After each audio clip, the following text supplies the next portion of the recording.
and I think this is a brilliant piece of science, is that, first of all, juvenile male rats in particular like to rough and tumble play. They like to wrestle, and they actually pin each other just like little kids do, or like adult wrestlers do. They pin their shoulders down, and that basically means you win.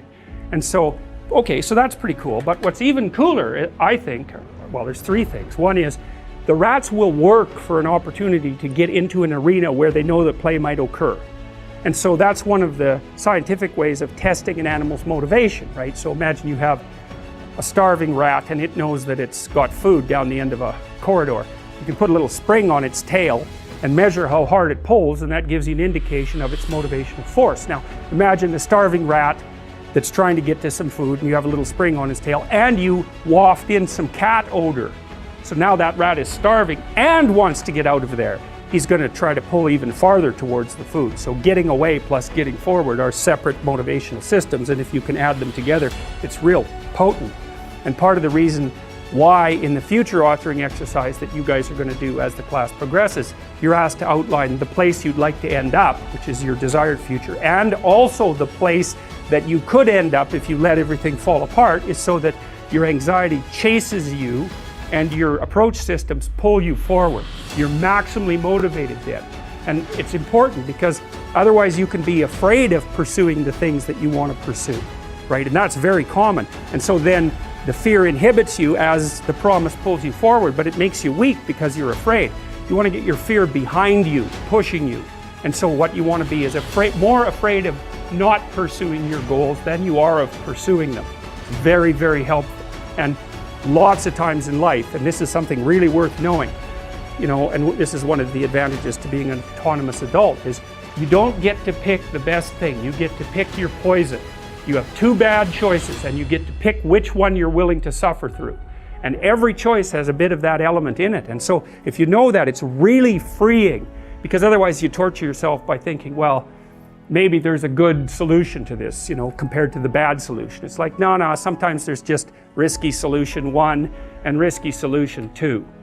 And sometimes both of them are really bad, but you at least get to pick which one you're willing to suffer through. And that actually makes quite a bit of difference, because you're also facing it voluntarily then, instead of it chasing you. And that is an entirely different psychophysiological response.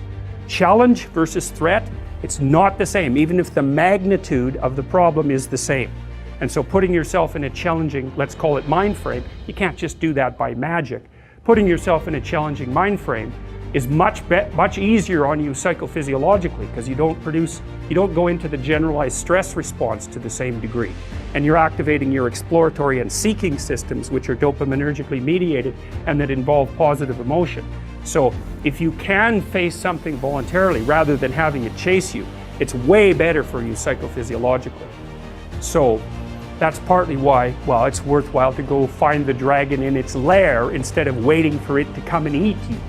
So, and especially when you also add the idea that if you go find the dragon in its lair, you might find it when it's a baby instead of a full-fledged bloody monster that is definitely going to take you down.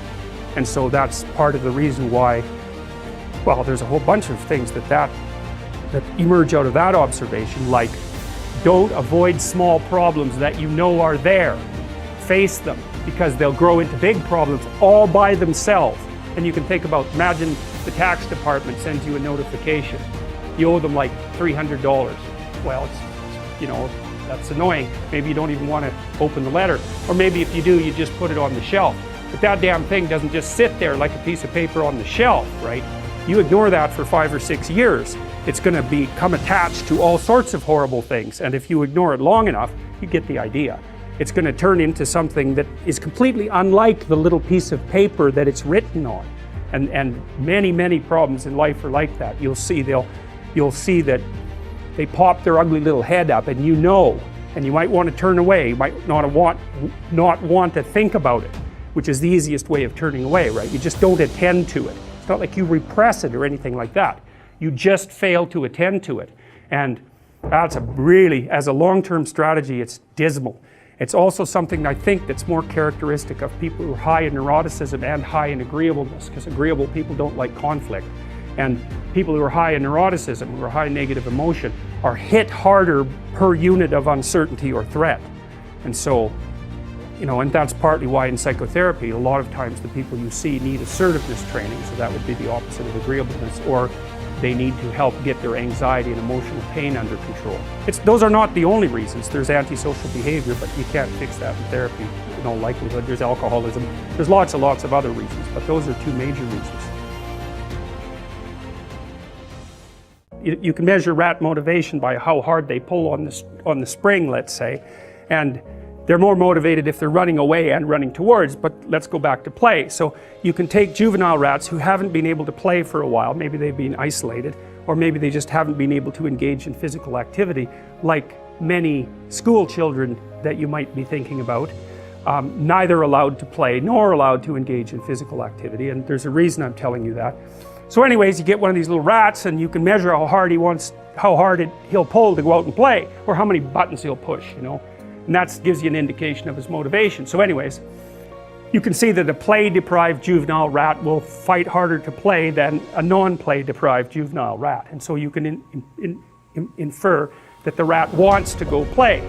And you know, you do that. You do the same measurement with everyone around you. If they want to do something, you're going to poke and prod at them to see what sort of things they're willing to overcome in order to go and do that. You'll object even if you don't really object. It's a measurement device. And if they're willing to overcome a bunch of your objections, then you think, oh well, maybe they really want to. And that's another thing to really know. If there's something you want, you need about 5 arguments about why you want it. Because the probability that the person who's opposing you will have 5 arguments about why you shouldn't have it is very low. They just won't have thought it through enough. So the other thing that happens in the future authoring exercise is that you're asked to articulate the reasons for all the goals that come out of your vision of the future. So you're asked, like, why would it be good for you? Why would it be good for your family? Why would it be good for broader society? So that gives you 3 levels of argumentation right there.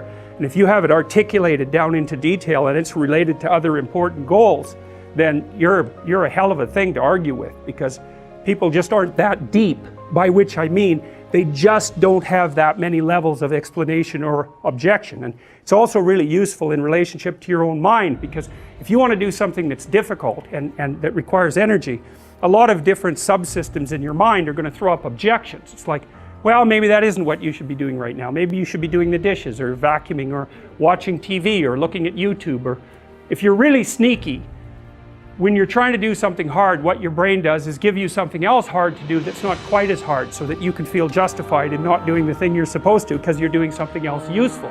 And if you give in to that temptation, which you often will, then it wins, and because it wins, it gets a little dopamine kick and it grows stronger. Anything you let win, the internal argument, grows, and anything you let be defeated shrinks, because it's punished. It doesn't get to have its way. So that's another thing really to remember. Don't practice what you do not want to become. And because they're neurological circuits, you build those things in there, man, they're not going anywhere. You can build another little machine to inhibit them. That's the best you can do. Once they're in there, you can't get them out. And then the ones you build to inhibit can be taken out by stress, and the old habits will come back up. So you got to be careful what you say and what you do, because you build yourself that way.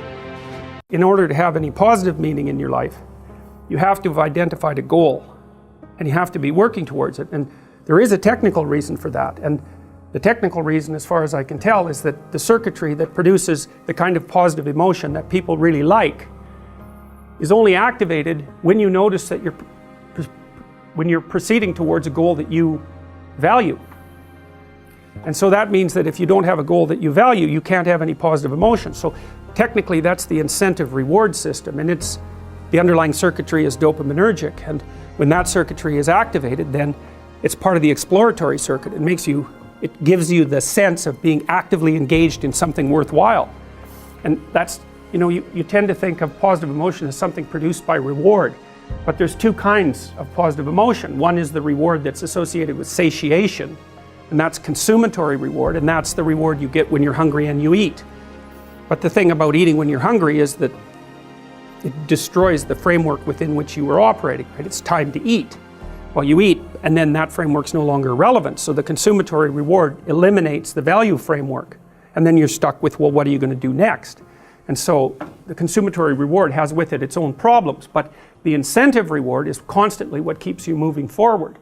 And incentive reward, because it's dopaminergic, also is analgesic, literally analgesic. So if you're in pain, you take opiates and that will cut the pain, but so will psychomotor stimulants like cocaine or amphetamines.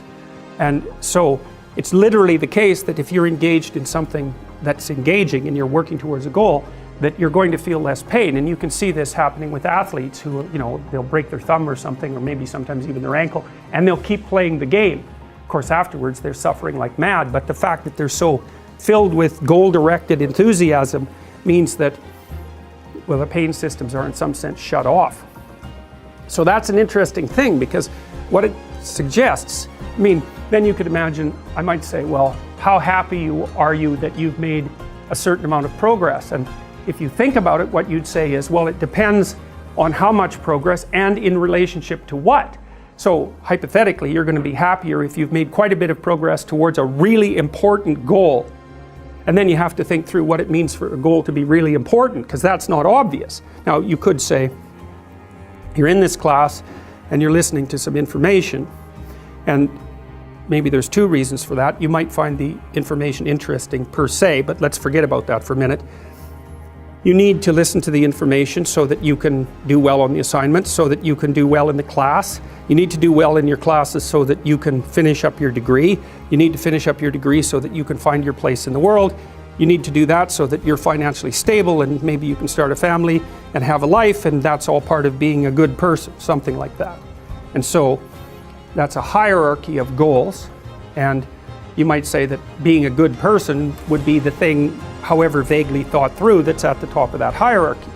And then when you're doing things that serve that ultimate purpose, then you're going to find those more meaningful, and that meaning is actually produced as a consequence of the engagement of this exploratory circuit that's nested right down in your hypothalamus. It's really, really old. It's as old as thirst, and it's as old as hunger. It's really an old system. And so you want to have that thing activated. And God blessed them, and God said to them, "Be fruitful and multiply and fill the earth and subdue it, and have dominion over the fish of the sea and over the birds of the heaven and over every living thing that moves on the earth." And God said, "Behold, I have given you every plant yielding seed that is on the face of all the earth, and every tree with seed in its fruit. You shall have them for food. And to every beast of the earth and every bird of the heavens and to everything that creeps on the earth, everything that has the breath of life, I have given every green plant for food." And it was so. And God saw everything he had made, and behold, it was very good. And there was evening and there was morning, the sixth day.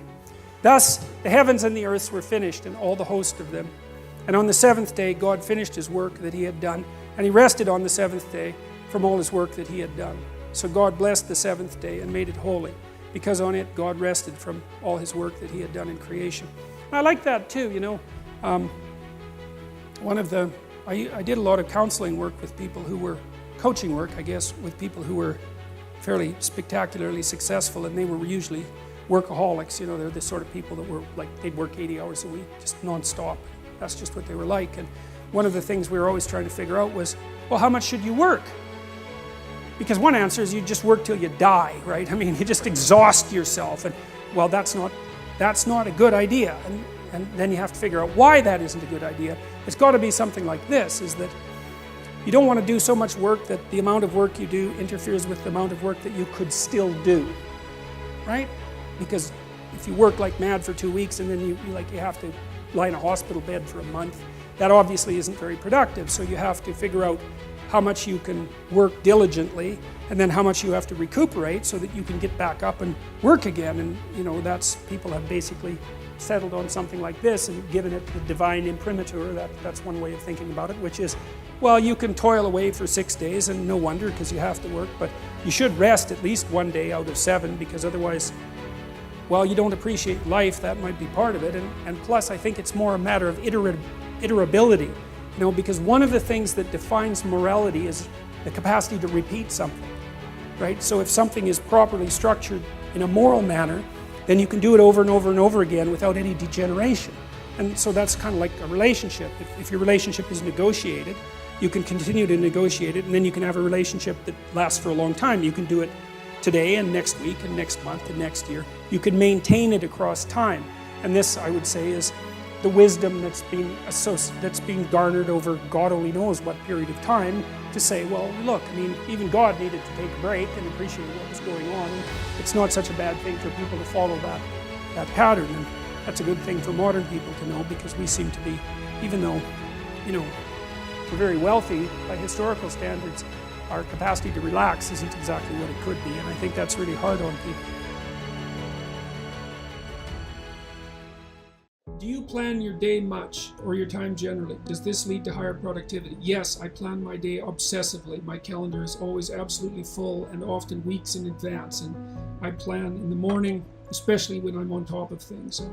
And I plan each hour, and I probably plan each minute. And yes, it leads to way higher productivity. You know, you decide what your goals are going to be. You place them in the calendar. Use the calendar as your friend, eh? Because what you want to do with the calendar is design a day that you want to have, or a day that would be good for you. And a day that would be good for you is one that you're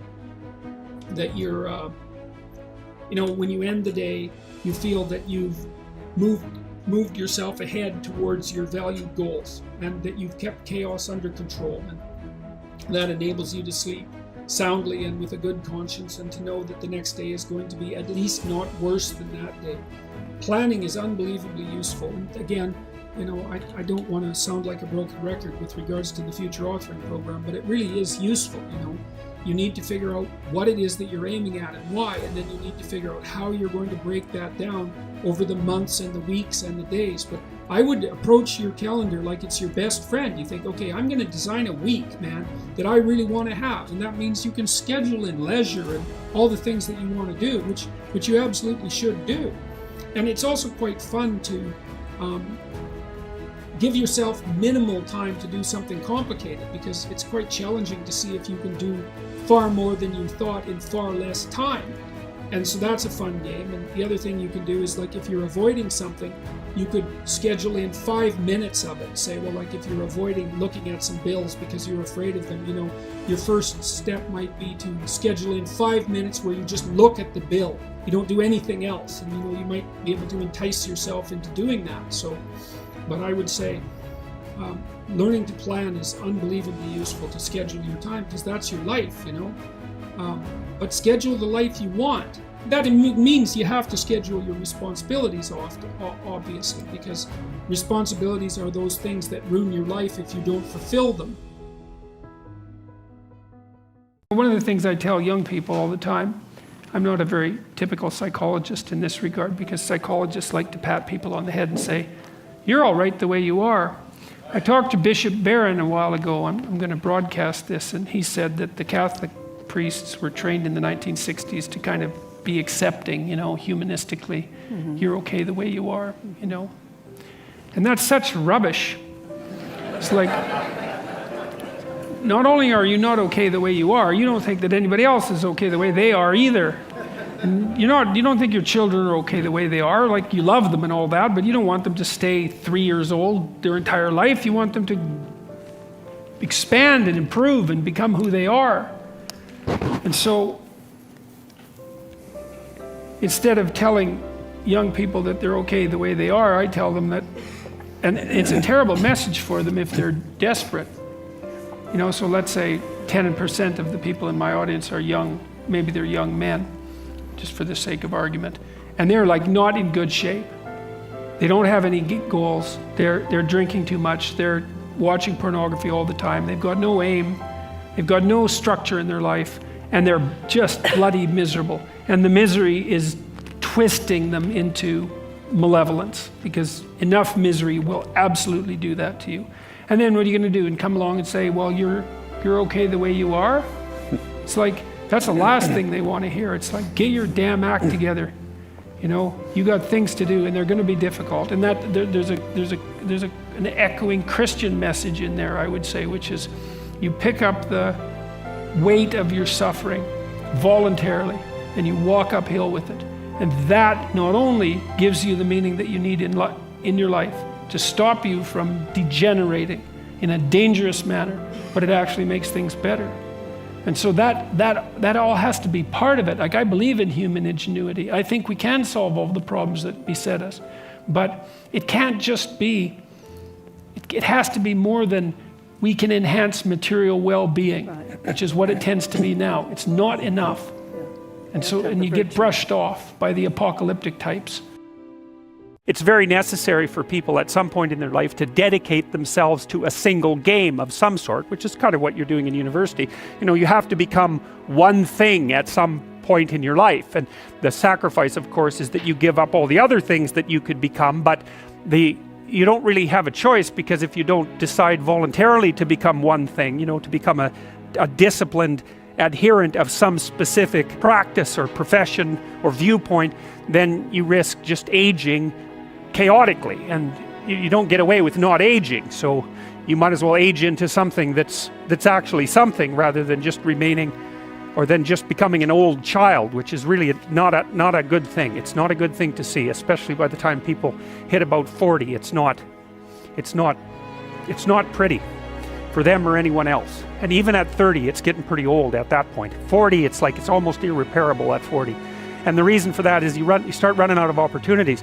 When you're young and stupid, people don't care, because they think, well, you know, whatever. You've got decades of possibility still ready to unfold in you. But if you're in the same unspecified position at 40, people are much less forgiving, especially because if they're going to hire someone who doesn't know what's going on, or employ them, or engage them in some sort of productive activity, they might as well take a chance on someone young and full of potential, rather than someone who's really lived more than half of their life already, because of course you have by the time you're 40. So I might say, well, why are you going to university? Or I might say, what are you doing right now? And then the answer would be, well, I'm sitting in class. And then the question would be, well, why are you sitting in class? And the answer to that would be, well, because I want to take this course. And why? Well, it's because I want to get my degree. So why? Well, because I want to be prepared for a career and a productive and high quality life when I get out. Well, why? Well, you can keep saying why pretty much indefinitely, and as you answer, you go farther and farther out in time scales.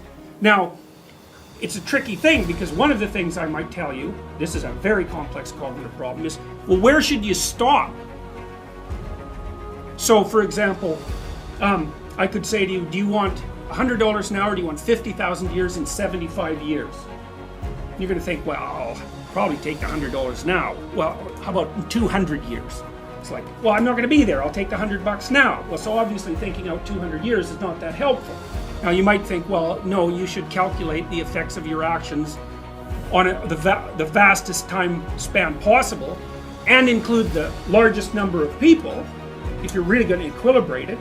But the problem is you can't do the computations, because you get this thing called combinatorial explosion happening, which is that it's like a chessboard. You make one move, okay, fine.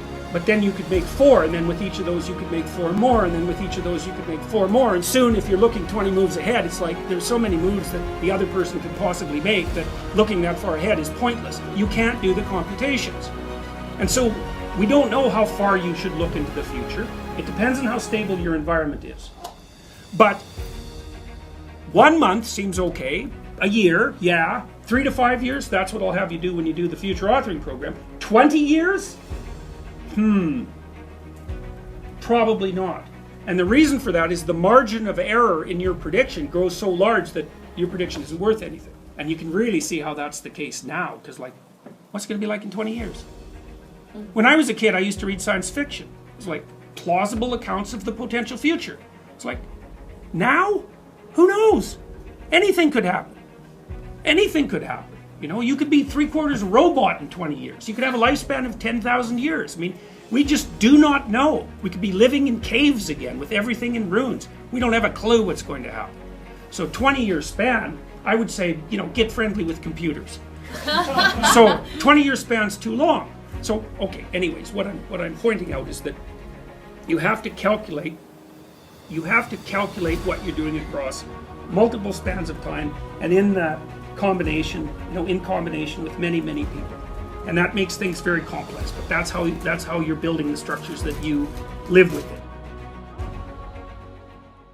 thought deeply about death and the death of my family members and about funerals. And I thought about it partly because I had this weird experience once that I think I told you about, where I took one of my clients to see an embalming, which was a very strange experience. And I had a chance to talk to the funeral directors, because they have weird jobs, And there's this idea, well, the Freudian idea that people suffer from this terrible death anxiety. And there's a whole line of social psychological theorizing called terror management theory that's predicated on the idea that we defend ourselves against death anxiety with our belief systems. And it's Ernest Becker's idea. He wrote The Denial of Death, which is a great book.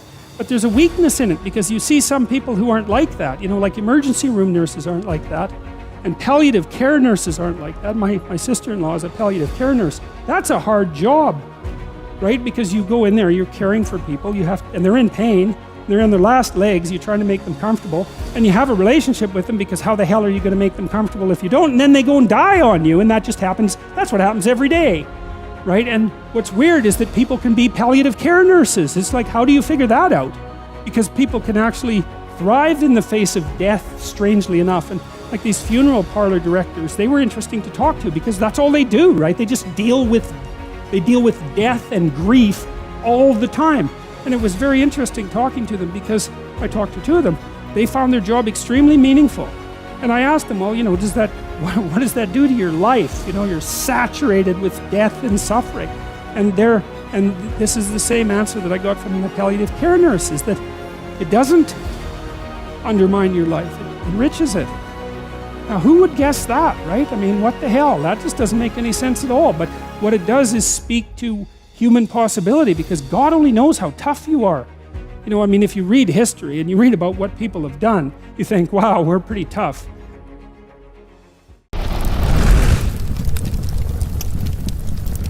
For those who are very creative but high in neuroticism, how should one work to gain emotional stability in order to go out into chaos to do more creative things? That's a really good question. I learned about that by reading Jung's works on alchemy, weirdly enough. And so back again in graduate school, when I was starting to write maps of meaning and really tearing myself apart psychologically, trying to understand evil, I suppose, the evil of the Cold War and the evil of the individuals who composed Nazi Germany and Stalinist Russia. I was reading Carl Jung because he wrote his tracts on alchemy were a lot about self-transformation, and he talked about, it's hard to explain his works on alchemy, but suffice it to say that his advice was something like the advice he derived from the alchemist, was that if you were going to mess around with very complicated and dangerous matters, that's a good way of putting it, that you should really put your life together. And so I would say the right way to deal with your neuroticism is to increase your conscientiousness, because we also know that the higher your conscientiousness, the lower your neuroticism. Conscientiousness does seem to keep neuroticism in check. And so I would say, and have said this to many people, clean your room. Organize your life. Like, get a routine. Get up every day at the same time. Go to bed at the same time. Establish disciplined habits. And that will help a lot. Schedule. And here's how to use a schedule. Use a calendar. Use Google Calendar, but don't use it as a tyrant. You want to use a calendar as if it's your confidant and advisor. And what you want to do is use the calendar, sit down, open the calendar and think, okay, well, here's what I'm going to do. I'm going to design a week of days that I would really like to have. So what that would mean then is that you would schedule things that you would consider meaningful and productive, on a daily basis, so that you feel that your life is justified by having a day like that, and also to schedule enough of your responsibilities so that you make progress day by day instead of falling farther behind. And what that'll do is, it doesn't directly affect your neurophysiology, but you're reacting as a neurotic person, a person high in neuroticism, say, you react to uncertainty and the unexpected with more physiological preparedness and more expenditure of energy than the typical person. And so what you want to do is organize your surroundings, because it's a lot easier to organize your surroundings, at least to begin with, than it is to do radical reconstruction on your fundamental temperament, which you might not be able to do at all. So I would say discipline.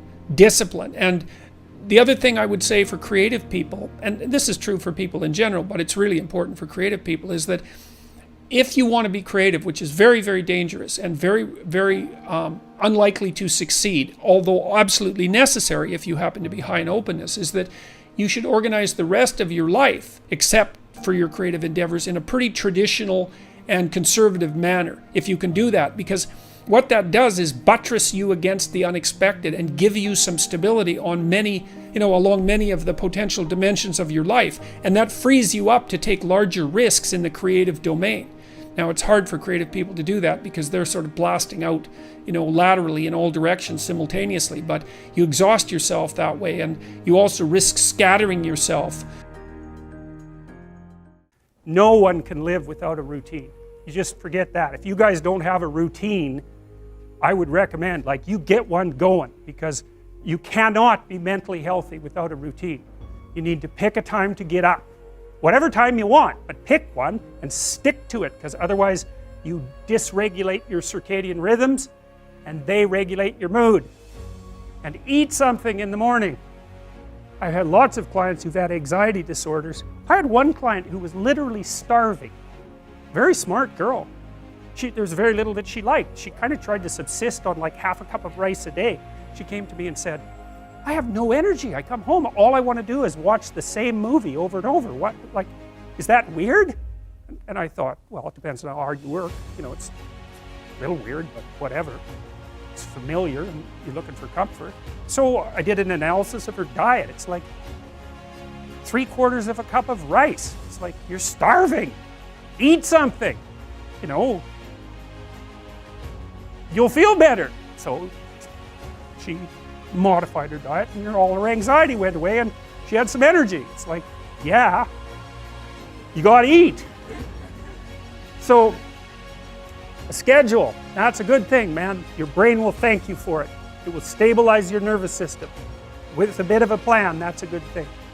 You need a career, you need something productive to do with your time. You need to regulate your use of drugs and alcohol, most particularly alcohol, because that does in a lot of people. You need a family, like the family you have, your parents and all that. It'd be nice if you all got along, you could work on that. That's a good thing to work on. And then, you probably need children at some point. And that's life. That's what life is. And if you're missing, you may have a good reason to not be operating on one of those dimensions. It's not mandatory. But I can tell you that if you're not operating reasonably well on 4, I think I mentioned 6, if you're not operating reasonably well on at least 3 of them, there's no way you're going to be psychologically thriving.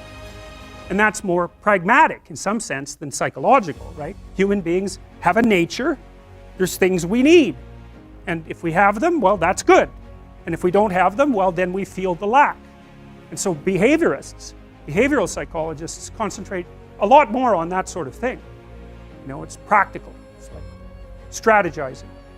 Make a career plan. Figure out how to negotiate, because that's bloody important. Figure out how to say what you need. Figure out how to tell the truth to people. Figure out how to listen to your partner in particular, because if you listen to them, they will actually tell you what they want. And sometimes you can give it to them and maybe they'll return the favor. And if you practice that for 15 years, well, then maybe you're constantly giving each other what you want. Well, hooray, that would be good. And then there's 2 of you under most circumstances, and it's better to have 2 brains than 1, because people think differently because of their temperament mostly. And so the negotiation is where the wisdom arises, and it's part of the transformation, the psychological transformation that's attendant on an intimate relationship, and one of the fundamental purposes of a long-term intimate relationship. I read the story. It was an autobiography, if I remember correctly, of the captain. I might be wrong about that, but I've got the basic story right. Well, they had a shipwreck in the Antarctica. And then they were there for a whole year in the Antarctica, and none of them died. Not one. He didn't lose a single man. Not one. He kept their morale high. And then they took this boat that was on the ship, and they crossed 400 miles of the roughest ocean, the roughest frigid ocean in the world, right? You don't go in that ocean. And then they went to an island, and they walked across the island, across these mountains that no one else has ever climbed since. And they went to the city on the other side of the island, and they got a boat, and they went and rescued their compatriots, and everyone survived. It's like, Endurance is the name of the book. Read that book, man. You think, wow, people are really tough, you know, and it's ridiculous. So who knows how tough you are? And maybe you find out by going out to find out how tough you are, right? So you take on a challenge, one that you think you can master, that's just a bit beyond your grasp, and you master it, and then you're a little tougher, and you think, hey, that worked out pretty well. And so then you're more of a monster. And then you go out and you find another challenge that's even bigger, and you think, well, maybe I can do that too. And then all of a sudden you can, and you get a little bit bigger, and God only knows what the limit is of you. And you find out by pushing yourself against the world, and of course that's what Abraham is doing. And so, see, we're very pessimistic, us modern people, you know. We're pessimistic about humanity, that's for sure. Dismal, wretched, planet-destroying, cancer on the planet, right, as the Club of Rome described us so pleasantly back in the 1960s, you know. And I don't know, maybe we're ashamed of the Cold War, maybe we're ashamed of all the destruction in the 20th century and the hydrogen bomb and the, you know, the continuing catastrophes of our societies, and we're deeply ashamed of that and ashamed of ourselves personally, but it's a hell of a thing to, you know, call us a cancer on the planet. There's just no excuse for that, because what you do with cancer is eradicate it. And I don't think that that's a very noble motive, personally. And I think it says a lot about the people who would use such phraseology, that they would dare to conceptualize humanity in that manner. But you know, it would be nice if we could be optimistic. And I think, again, the problem with being optimistic is that it's naive. So then the question is there an optimism that's not naive? And I think there is. And the optimism that's not naive is in just a visualization of how strong people can be. So one of the things that I tell people, I told my students in my class in Maps of Meaning, here's a goal. You want to be the person at the funeral of your father that everyone can rely on. How would that be? You want to be the person who's broken and useless and adding to the misery in the corner. And look, I'm not making light of people's grief. You know, I understand grief. But who do you want to be when there's a crisis? Right? Do you want to be the person that everyone can turn to for strength? It's like, why the hell not? Why not that as a goal? That'd be a good goal, because then if there's a crisis, and there will be, it won't be such a bloody crisis, because there'll be someone there that can deal with it. You know, so when I went and talked to these people at the funeral home, I envisioned that. I thought, okay, well, this is something you have to contend with if you're going to be alive and adult. You have to contend with death and suffering, and you have to be ready for it, and you have to be there for the person, because that's all they're going to have. And so there's a goal, man. And in this time of nihilism, you know, it's what's the point of life? People ask, and they're taught that at universities. What's the point of life? Everything's interpretation. Humanity's a cancer on the planet. You know? Well, how about no? How about not that? How about that there's something to us?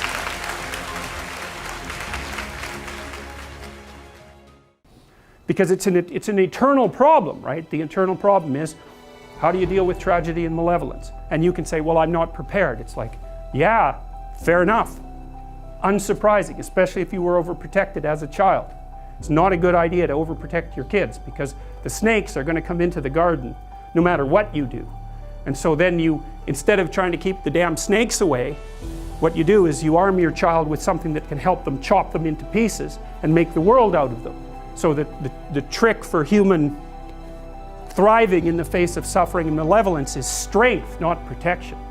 It's a completely different idea. We also know this clinically. We know, for example, that if you treat people with exposure therapy for agoraphobia, which is, roughly speaking, the fear of chaos, I would say, the fear of everything, you don't make them less afraid.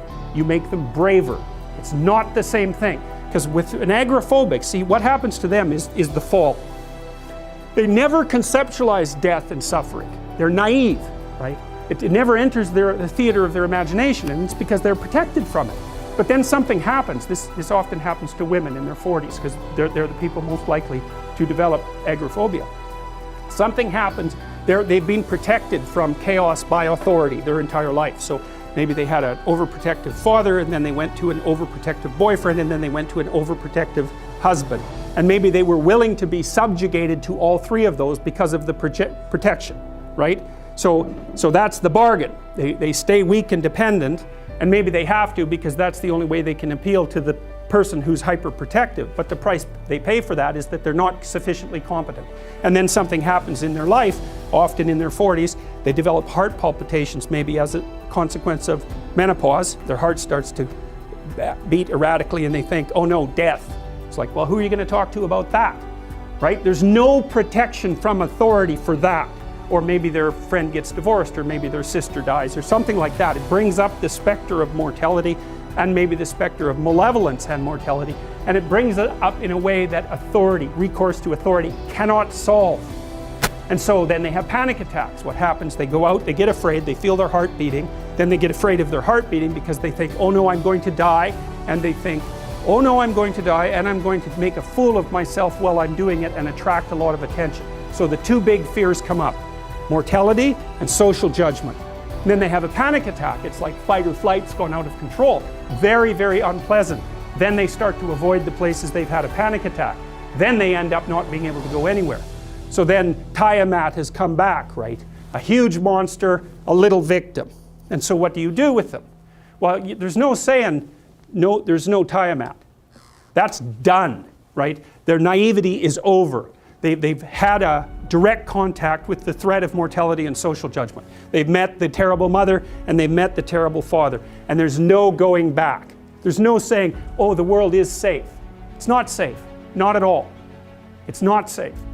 The fact that you think it's safe means that you were living in an unconscious bubble that was sort of provided to you by your culture. It's a gift. And now that's been shattered. And so now what do you do? Well, the answer is you retreat until you're in your house and there's nowhere you can go. You're the ultimate frozen rabbit, right? And your life is hell because you can't function. The alternative is, let's take apart the things you're afraid of. Let's expose you to them, carefully and programmatically. And then you'll learn that you're actually tougher than you think. You never knew that. And maybe you didn't want to take on the responsibility because, people play a role in their own demise, so to speak. When you had opportunity to go out and explore or withdraw because you were afraid, you chose to withdraw because you were afraid. So it's not only that you were overprotected often, it's that you were willing to take advantage of the fact that you were overprotected and run back there whenever you had the opportunity. So maybe you're a kid in the playground, right, and you're having some trouble with other kids, and in the back of your mind, I should deal with this myself, but you go and tell your mom and get her to intervene. And you know that that's not right. You know that you're breaking the social contract, but it's easier, and so that's what you do. You run off to an authority figure and hide behind the Great Father, right, roughly speaking. Well, the problem with that is you don't learn how to do it yourself. So then you have to relearn it painfully when you're 40. So then you take people out. You say, well, what are you afraid of? Rank it from 1 to 10. So 10 is, make a list of 10 things you're afraid of. The thing you're least afraid of we'll call number 10. So we'll start with that. Okay, well, I'm afraid of elevators. Okay, well, let's look at a picture of an elevator. Let's have you imagine being in an elevator. Let's go out to an elevator and let you watch the terrible jaws of death open, because that's how you're responding to it symbolically, right? And you're going to do that at the closest proximity you can manage. You find out, you go do that, it works. You're nervous as hell, especially from an anticipatory perspective. Shaking. You go out, you stop, you watch it happen, and you actually calm down. You do that 10 times and it no longer bothers you. Well, what you've learned that you didn't die, but more importantly than that, you've learned that you could withstand the threat of death. That's what you've learned. And then you move a little closer, and then you move a little closer, and then you move a little closer, and finally you're back in what's no longer the elevator from a symbolic perspective. It's a tomb, right? It's a place of enclosure and isolation. And you learn, turns out I can withstand that. And then you're much more together, much more confident. And that's often one of the things that often happens in situations like that. I've seen this multiple times, is that if you run someone through an exposure training process like that and toughen them up, they'll often start standing up to people around them in a way they never did before, because they wouldn't stand up for themselves before, because they weren't willing to undermine the protection. See, if you're protecting me, I can't bother you because I can't afford to forsake your protection. So if I'm going to play that game, I'm going to hide behind you, then I can't challenge you. So that's no good, because that's sometimes why people, you see this with guys very frequently, they're still deathly afraid of their father's judgment when they're in their 30s or 40s. It's like, well, why? Well, because they still want to believe that there's someone out there that knows.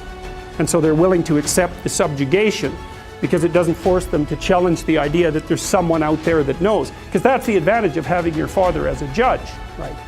Because he knows. Well, what if he doesn't? What if no one knows any better than you? Well, that's a rough thing. You don't, until you realize that, you're not an adult, right? That's really technically the point of realization of adulthood, is that no one actually knows what you should do more than you do.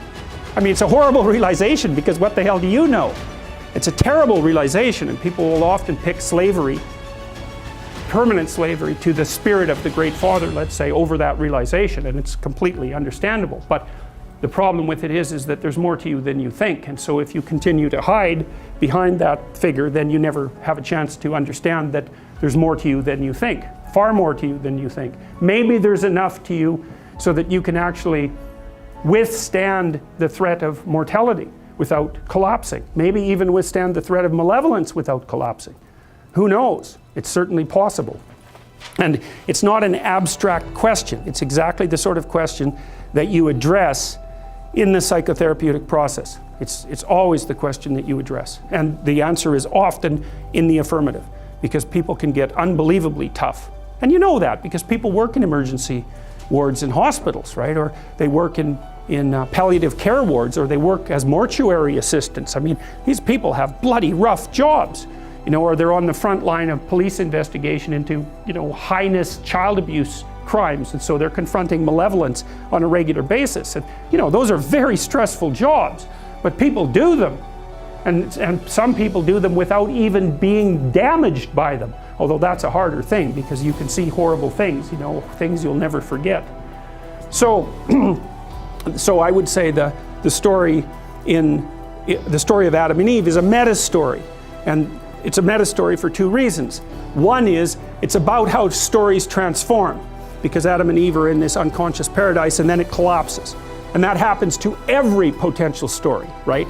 That's Nietzsche's realization. He said, look, imagine that you live within a belief system, and then something arises to challenge the belief system. Not only does the belief system collapse, but something worse happens. Your belief in belief systems collapses. And that's the road to not. Now, it doesn't have to, because you can jump from one belief system to another. But sometimes that doesn't work, is that you do a meta-critique and you say, oh, I was living in this protective structure and it turned out to be flawed. Okay, one alternative is jump to another protective structure. Fine. Another alternative is protective structures themselves are not to be trusted. Bang, you're in chaos. How the hell are you going to get out of that? That's the pathway to nihilism. Well, you can work your way through that. That's difficult. Or you can do what Jung would regard as a soul-damaging move, and you can sacrifice your new knowledge and re-identify with something rigid and restricted, which is what I would say is happening to some degree with the people in Europe who are turning to a regressive nationalism as an alternative to the current state of chaos. It's like, I know that people need to identify with local groups. I understand that. But that they risk the danger of making the state the ultimate God. And that's order, but that's not a good replacement for chaos. It's just another kind of catastrophe, right? Too much order, too much chaos, both catastrophes. You want to stand in the middle somehow and mediate between the two, and that's where you have your real strength. The next best predictor of lifetime success is conscientiousness. Well, so, and of the two aspects of conscientiousness, say orderliness and industriousness, the better predictor is industriousness. So the question is, well, what can you do about your industriousness? And the answer to that is, well, that's kind of rough too, because there's a strong genetic component. But you can work on micro habits with regards to your conscientiousness. And I think the best micro habits, this is partly to do with this future authoring program processes, I think the best thing you can do with regards to your conscientiousness is to set up some aims for yourself, goals that you actually value. And the future authoring program helps people do that. And basically it does a situational analysis of, it helps you do a situational analysis of your life more than a psychological analysis, I would say. And so the questions are something like, well, all right, you're going to have to put some effort into your life, and you need to be motivated to do that. And so what are the potential sources of motivation? Well, you could think about them in the big five manner. You know, if you're extroverted, you want friends. If you're agreeable, you want an intimate relationship. If you're disagreeable, you want to win competitions. If you're open, you want to engage in creative activity. If you're high in neuroticism, you want security. Okay, so those are all sources of potential motivation that you could draw on, that you could tailor to your own, your own personality. But then there are dimensions that you want to consider your life across. And so we ask people about, well, if you could have your life the way you wanted it in 3 to 5 years, if you were taking care of yourself properly, what would you want from your friendships? What would you want from your intimate relationship? How would you like to structure your family? What do you want for your career? Well, how are you going to use your time outside of your job? And how are you going to regulate your mental and physical health, and maybe also your drug and alcohol use, because that's a good place to auger down, because alcoholism, for example, wipes out 5 to 10% of people. So you want to keep that under control. And then so maybe you develop a vision of what you would like your life to be, and that associates the goal. Well, once the goal is established, and then you break down the goal into microprocesses that you can implement, the microprocesses become rewarding in proportion in relation to their causal association with the goal, and that tangles in your incentive reward system. We talked about the dopaminergic incentive reward system, and that's the thing that keeps you moving forward. And the way it works is that it works better if it produces positive emotion when it can see you moving towards a valued goal. Okay, well, what's the implication of that? Better have a valued goal, because otherwise you can't get any positive motivation working out. And so the more valuable the goal, in principle, the more the microprocesses associated with that goal start to take on a positive charge. And so what that means is, well, you get up in the morning and you're excited about the day, you're ready to go. And so as far as I can tell, what you do is you specify your long-term ideal. Maybe you also specify a place you want to stay the hell away from, so that you're terrified to fail as well as excited about succeeding, because that's also useful. You specify your goal. You do that in some sense as a unique individual. You want to specify goals that make you say, oh, if that could happen as a consequence of my efforts, it would clearly be worthwhile. Because the question always is, why do something? Because doing nothing is easy. You just sit there and you don't do anything. That's real easy. The question is, why would you ever do anything? And the answer to that has to be because you've determined by some means that it's worthwhile. And then the next question might be, well, where should you look for worthwhile things? And one would be, well, you could consult your own temperament. And the other would be, well, you kind of look at what it is that people accrue that's valuable across the lifespan. So you do a structural analysis of the subcomponents of human existence, and already did that. You need a family, you need friends. Like, you don't need to have all these things, but you better have most of them. Family, friends, career, educational goals, plans for, time outside of work, attention to your mental and physical health, etc. That's what life is about. And if you don't have any of those things, well, then all you've got left is misery and suffering. So that's a bad deal for you. So once you set up that goal structure, let's say, and that's really in many ways that's what you should be doing at university. That's exactly what you should be doing, is trying to figure out who it is that you're trying to be, right? And you aim at that, and then you use everything you learn as a means of building that person that you want to be. And I really mean want to be. I don't mean should be, even those things are going to overlap. And it's important to distinguish between those, because that's partly, and this is back down to the micro routine analysis. So if I was saying, well, you're going to try to make yourself more industrious. Okay, number one, specify your damn goals, because how are you going to hit something if you don't know what it is? That isn't going to happen. And often people won't specify their goals too, because they don't like to specify conditions for failure. So if you keep yourself all vague and foggy, which is real easy, because that's just a matter of not doing as well, then you don't know when you fail. And people might say, well, I really don't want to know when I fail, because that's painful. So I'll keep myself blind about when I fail. That's fine, except you'll fail all the time then. You just won't know it until you've failed so badly that you're done. And that can easily happen by the time you're 40. So I would recommend that you don't let that happen. So that's willful blindness, right? You could have known, but you chose not to. Okay, so once you get your goal structure set up, you think, okay, if I could have this life, looks like that might be worth living, despite the fact that it's going to be, you know, anxiety provoking and threatening, and there's going to be some suffering and loss involved and all of that. Obviously, the goal is to have a vision for your life such that, all things considered, that justifies your effort. Okay, so then what do? Well, then you turn down to the micro routines. It's like, okay, well, this is what I'm aiming for. How does that instantiate itself day to day, week to week, month to month? And that's where something like a schedule can be unbelievably useful. Google Calendar. It's like, make a damn schedule and stick to it. Okay, so what's the rule with the schedule? It's not a bloody prison. That's the first thing that people do wrong. They say, well, I don't like to follow a schedule. It's like, well, what kind of schedule are you setting up? Well, I have to do this, then I have to do this, then I have to do this, you know, and then I just go play video games, because who wants to do all these things that I have to do? It's like, wrong. Set the damn schedule up so that you have the day you want. That's the trick. It's like, okay, I've got tomorrow. If I was going to set it up so it was the best possible day I could have, practically speaking, what would it look like? Well, then you schedule that. And obviously there's a bit of responsibility that's going to go along with that, because if you have any sense, one of the things that you're going to insist upon is that at the end of the day, you're not in worse shape than you were than at the beginning of the day, right? Because that's a stupid day. If you have a bunch of those in a row, you just dig, you know, you dig yourself a hole and then you bury yourself in it. It's like, sorry, that's just not a good strategy. It's a bad strategy. So maybe 20% of your day has to be responsibility and obligation, or maybe it's more than that, depending on how far behind you are. But even that, you can ask yourself, okay, well, I've got these responsibilities. I have to schedule the damn things in. What's the right ratio of responsibility to reward? And you can ask yourself that, just like you'd negotiate with someone who is working for you. It's like, okay, you got to work tomorrow. Okay, so I want you to work tomorrow. And you might say, okay, well, what are you going to do for me that makes it likely that I'll work for you? Well, you could ask yourself that, you know.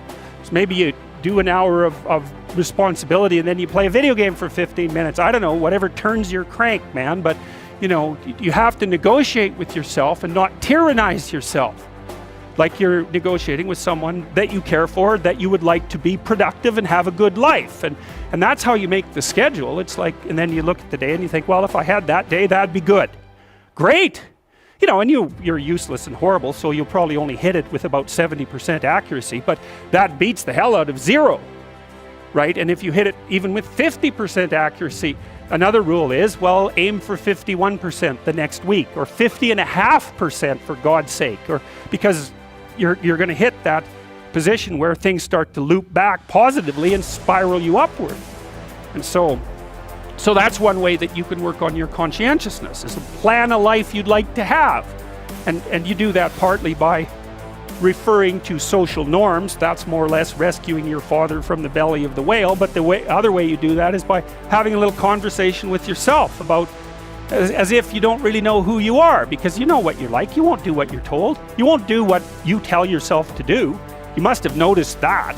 It's like you're a bad employee and a worse boss. And both of those work, you know, for you. You don't know what you want to do, and then when you tell yourself what to do, you don't do it anyways. You should fire yourself and find someone else to be. But you know, my point is that you have to understand that you're not your own servant, so to speak. You're someone that you have to negotiate with, and you're someone that you want to present the opportunity of having a good life to. And that's hard for people because they don't like themselves very much. So, you know, they're always like cracking the whip and then procrastinating, and cracking the whip and then procrastinating. And it's like, God, it's so boring and such a pathetic way of spending your time. And you know what that's like, because you probably waste like 6 hours a day. And I think we did an economic calculation about that a while back, right? Your time's probably worth $50 an hour, something like that. I mean, you're not getting paid that now, but you're young, and so this is investment time, and what you do now is going to multiply its effects in the future. So let's say it's $50 an hour, which is perfectly reasonable. So if you waste 6 hours a day, and you are, then you're wasting about $2,000 a week, or about $100,000 a year. So like, go ahead, but that's what it's costing you every hour. And you need to know what your damn time is worth. So let's say it's not $50, it's 30, whatever. Maybe it's 100, it's somewhere in that range. One of the things you should be asking yourself is, when you spend an hour was that, well, what if I paid someone $50 to have had that hour? And if the answer is no, it's like, well, maybe you should do something else with your time. And it depends on whether or not you think that your time's worthwhile. But the funny thing about not assuming that is if you assume your time isn't worthwhile, what happens is you don't just sit around sort of randomly in a state of responsibilityless bliss. What you do is you suffer existentially.